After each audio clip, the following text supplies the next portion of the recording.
Okay, I'm starting to record. Okay, this is the agenda. This is the agenda for our meeting. Ethics and sexual harassment in the workplace.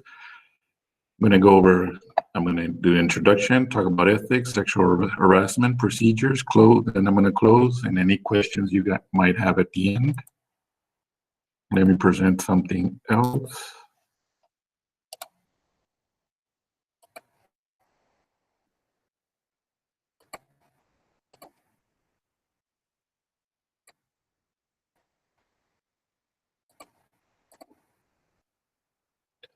Okay, guys, welcome. Today I'm going to be talking about ethics and sexual harassment in the workplace.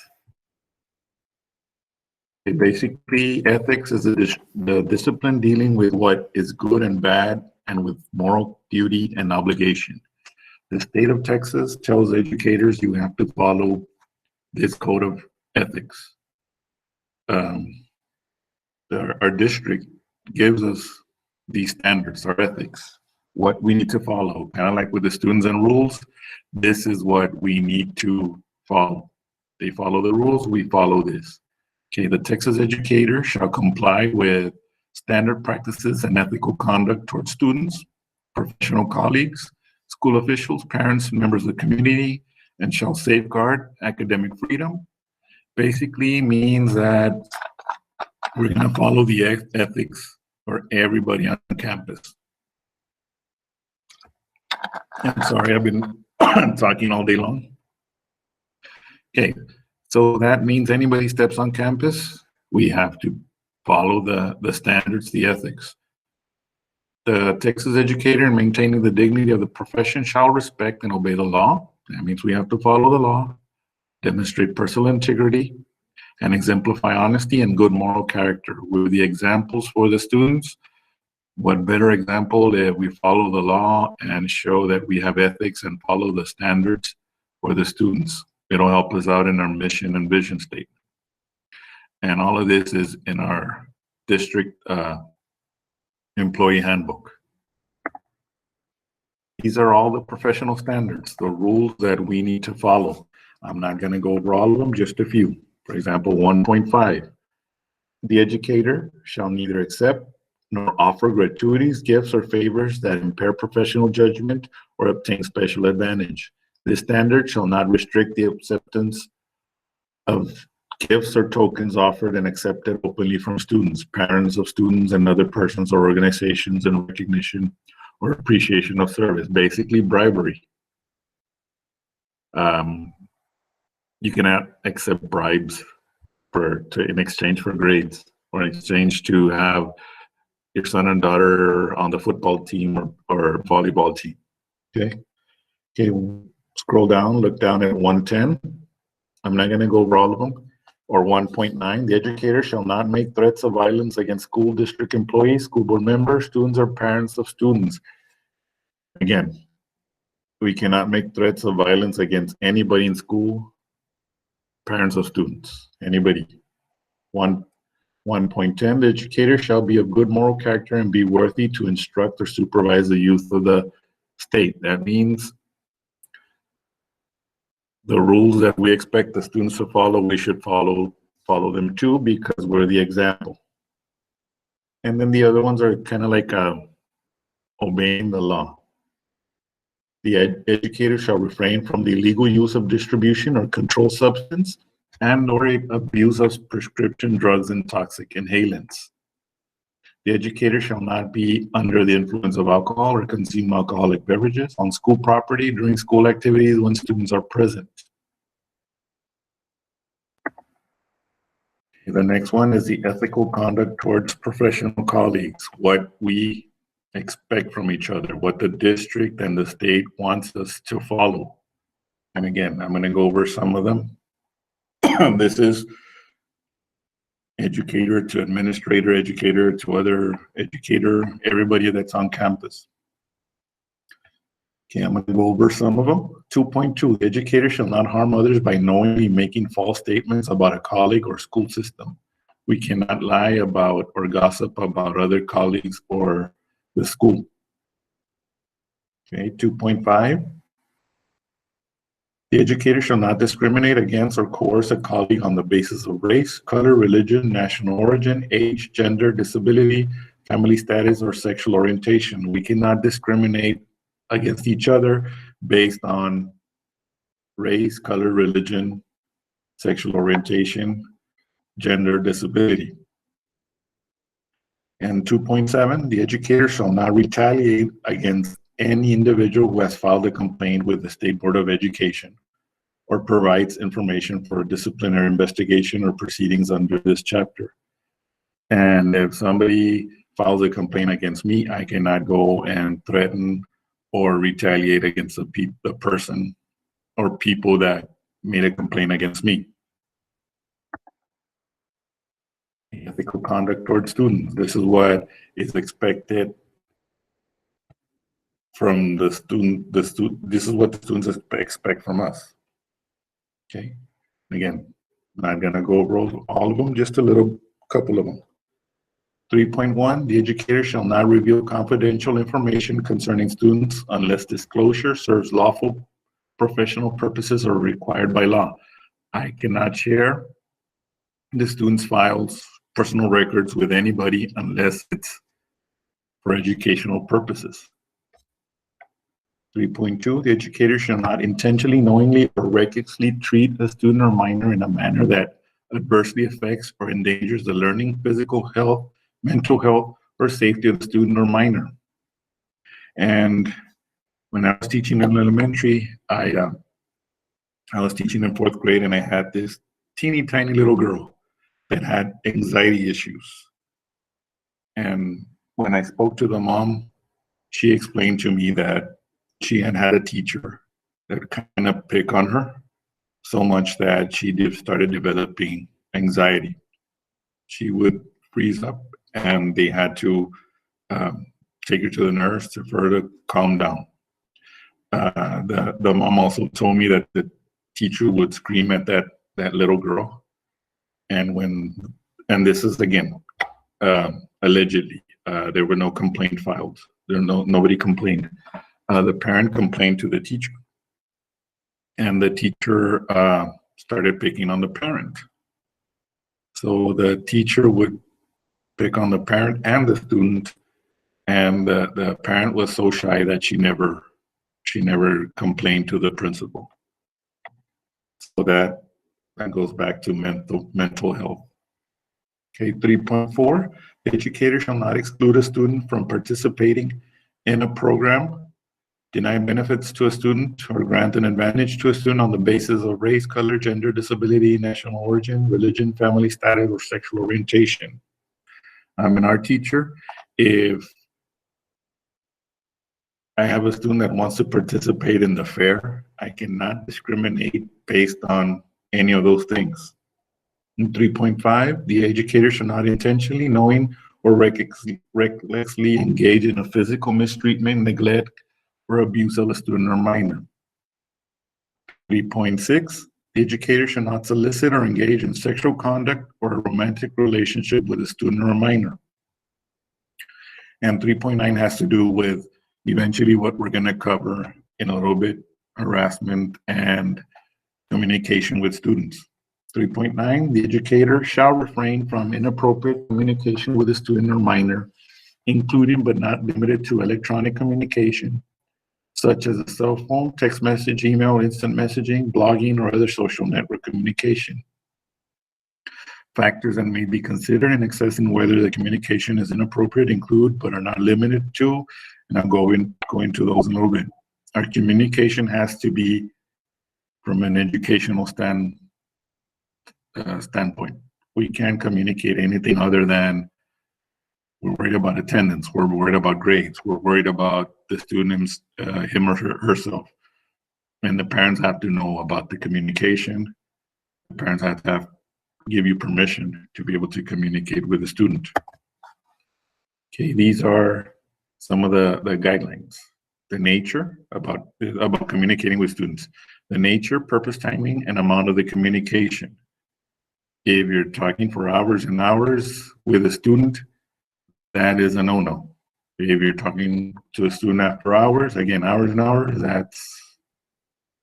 That's again, the subject matter of the communication, what you're talking about, what you're communicating about, whether the communication was made openly or the educator attempted to conceal the communication. For example, if I start communicating with a student and instead of using Remind, email, or the Google phone, if I try to hide the communication, that's a no-no. That does not follow in the ethics. Okay, whether the communication could be reasonably interpreted as soliciting sexual contact or romantic relationships, whether the communication was sexually explicit, and whether communication involved discussion of the physical or sexual attractiveness of the sexual history, activities, preferences, or fantasies of either the educator or the student.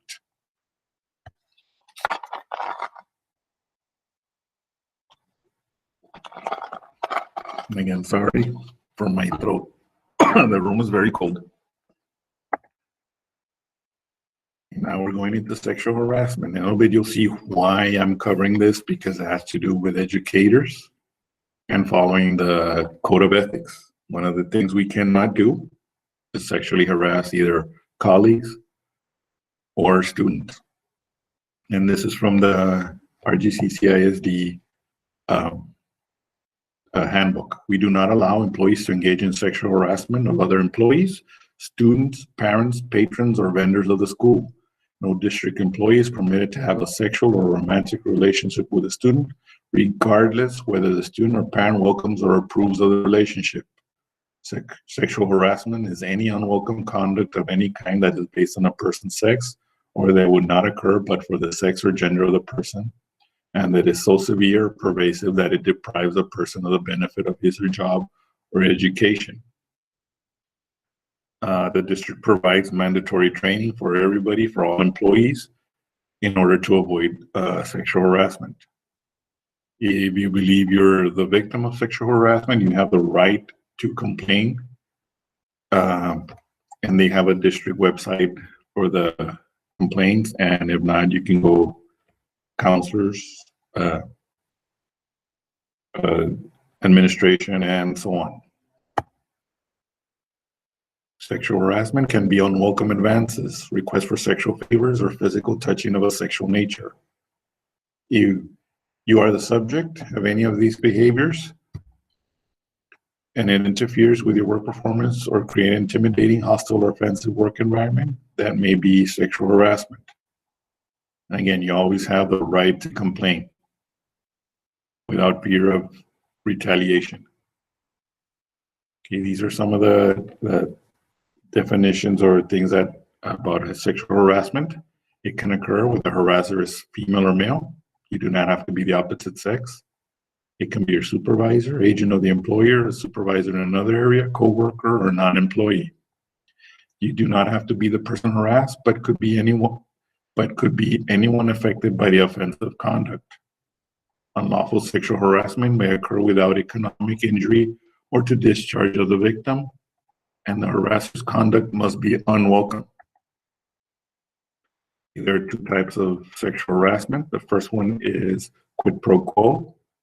That means if you're getting harassed, they want sexual favors for whatever they're asking for. For instance, your supervisor might proposition you to sleep with them in exchange for a promotion at work. Your college professor or educator may proposition you for sex in exchange for better grades. The other one is called a hostile work environment. This occurs when an employee is subject to unsolicited physical or verbal sexual advances that are so severe that it alters the employee's working environment, making it hostile and abusive. For example, and they have the examples there, anytime your boss summons you to the office, it always leads to them propositioning you. Or every time you're alone, they make a sexual pass at you. While quid pro quo harassment may be easier to prove, the hostile work environment is not. However, this should not deter you from reporting it. Repeated compliments about employer's appearance is a form of sexual harassment. An employer discussing their sex life in front of the employee, asking an employee about their sex life, making sexual jokes, make circulating nude or semi-nude photos in the workplace, spreading sexual rumors, leaving unwanted gifts of romantic or sexual nature, unwanted contact, and again, that and on the back that makes you kind of squirm, that could be sexual harassment. Right? When somebody touches you that you feel uncomfortable, you have a right to complain. Commenting on the attractiveness of other workers in front of the employee. Okay. And again, code of ethics, sexual harassment. Now we're going into social relationships with students. Okay, and according to the district and the code of conduct, communication with students, whether by phone, email, instant messaging, Twitter, text message, or any form of electronic or digital communication at any time, unless the communication is directly related to assigned duties or responsibilities. For example, as teachers, we're talking to the students about homework, an activity like sports, a school club, or any other sponsored activity. Engaging in personal conversation with students about either their students or own personal relationships or problems with spouse, boyfriend, girlfriend, or significant others is a no-no. Taking a student away from school during the school day without permission from their parents, again, no. Visiting students at their home when their parents not present or without permission from their parents, no. Giving gifts of personal nature, clothing, perfume or cologne, jewelry, etc., without the parents' knowledge, no. Playing favorites, allowing specific students to get away with things that the others are not permitted, again, no. Okay, reporting misconduct, resignation or terminations of the employers. The teachers will lose their certification, jobs, and sometimes even end up in jail.